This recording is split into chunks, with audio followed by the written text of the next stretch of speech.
Welcome back. You're watching NTV Weekend. My name is Shiran Hushre. We are coming to you live on and online from the Kampala Serena Conference Center. Now, last week, locals in Katavi in Entebbe discovered the decomposing body of Jalia, the 9th woman to have brutally been killed by unknown people, bringing the total number of victims to 19 in Entebbe and Nansana in a space of 3 months. This does have left a scar on the national conscience. However, the accusations that gender activists continue to offer knee-jerk reactions rather than play a proactive role. Joining me on Talk of the Nation tonight is the Executive Director of Women for Development, who also coordinates FIDA, Action Aid, and civil society budgetary groups, Jane Francis Oleng.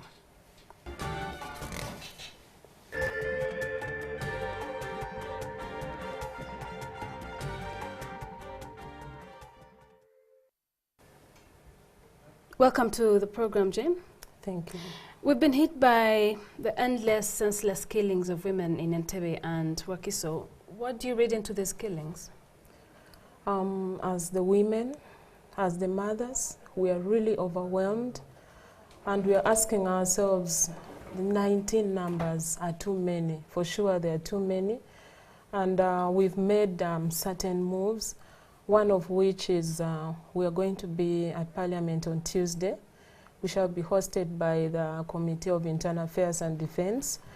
And we also feel government hasn't come up with a clear statement on the murders of these women.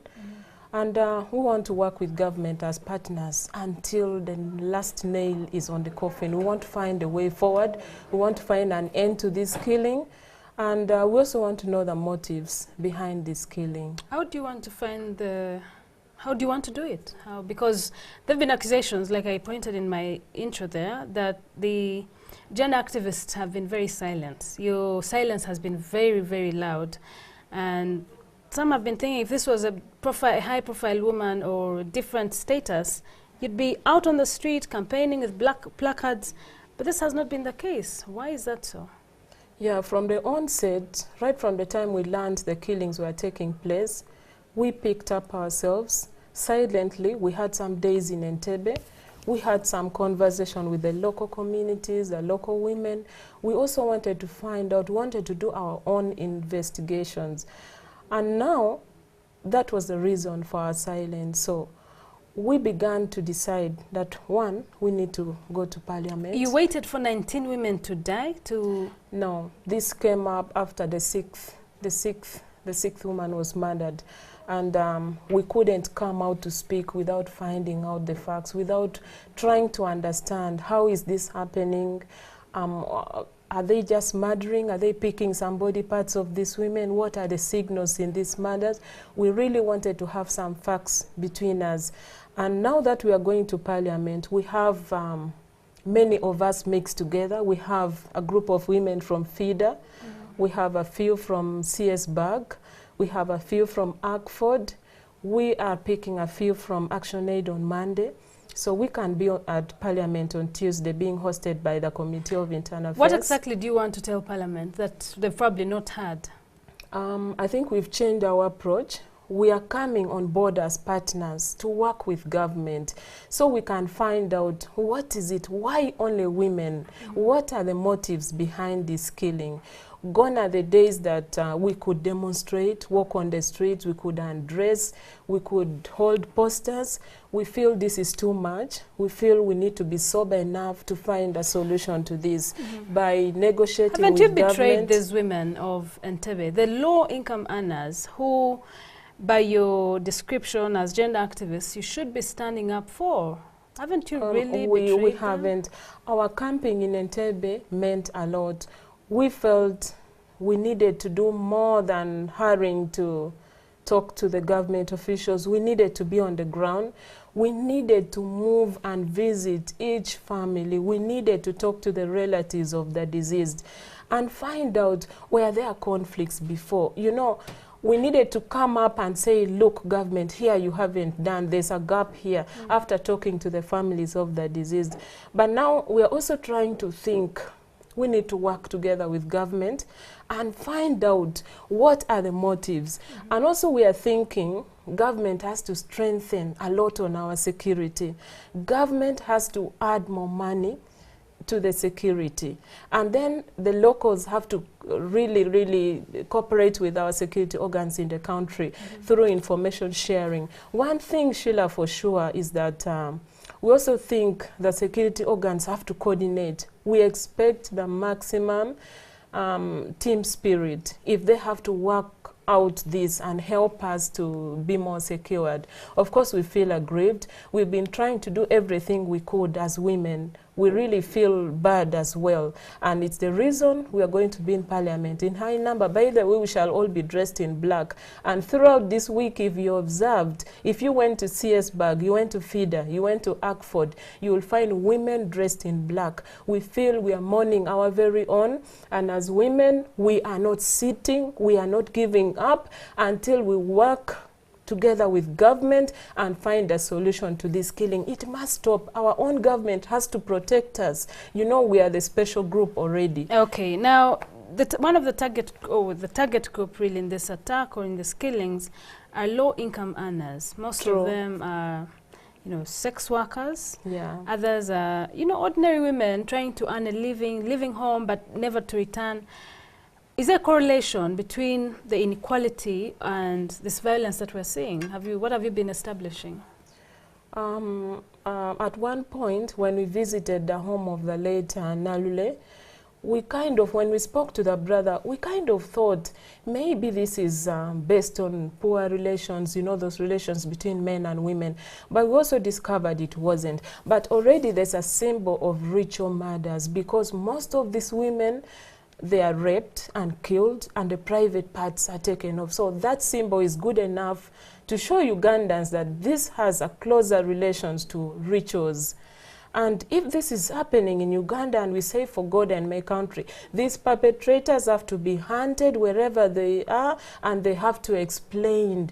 And we also expect government to come up with a clear statement, official statement. Since when these women were murdered, to the extent that the numbers reach 19, we haven't heard from government. And so on Tuesday, as we go to Parliament, we expect the official statement from government. Okay.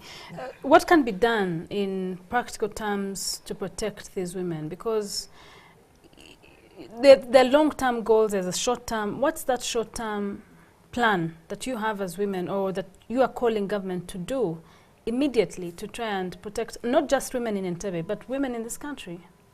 I think the short term is to do enough deployment in terms of security. We need enough intelligence in every community.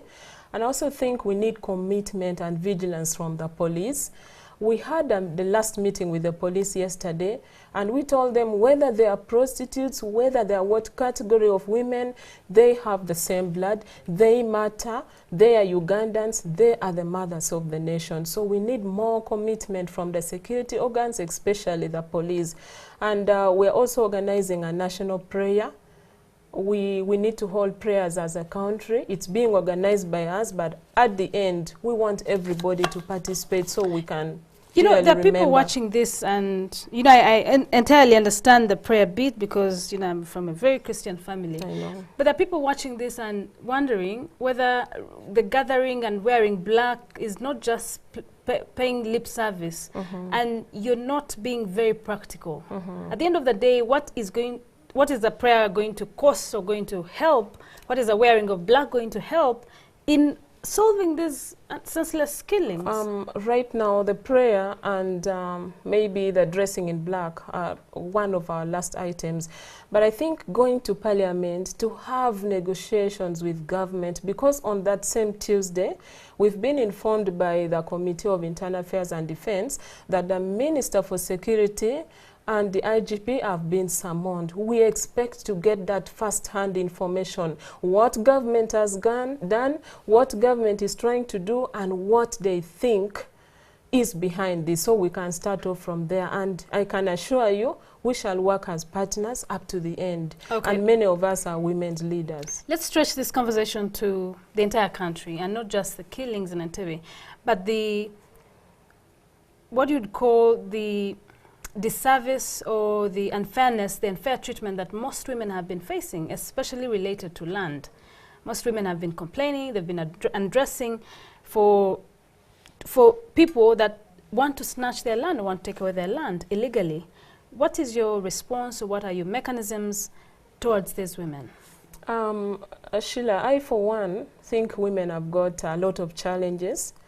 Uganda case is like any other country in the world, but I've always told women, even in our fraternity of the activists, when we are confronted with a crisis, like the crisis before us now, the murder of our own, we need to have the most positive approach. I don't think women are going to gain more by undressing. We can, of course, present our grievances, but in the most positive way. I am discouraging women from undressing, from demonstrating, because we have the opportunity to negotiate. Again, there are people, I'm sorry to cut you short, there are people watching this and are wondering what exactly you're talking about, because if you're pushed against the wall, there's so little. Okay, not you, but there are different people. We are different people, and we handle situations differently.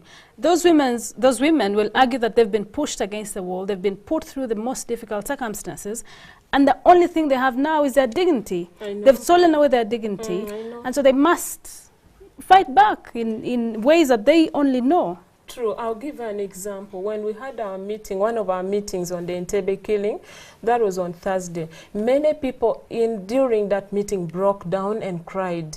Personally, I broke down. But I think a way forward would be confronting the situation and talking to the people concerned.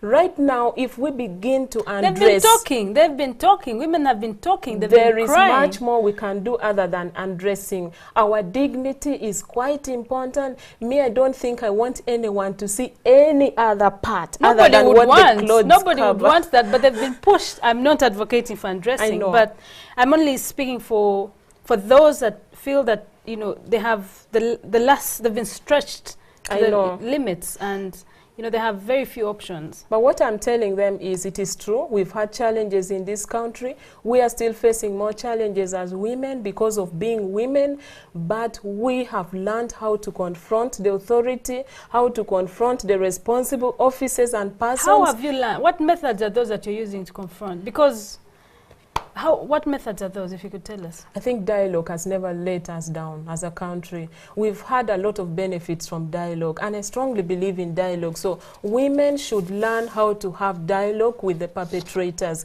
This way we shall go far. Okay, thank you so much. I've been speaking to the Executive Director of Women for Development, Ms. Jane Francis Oling. That was Talk of the Nation.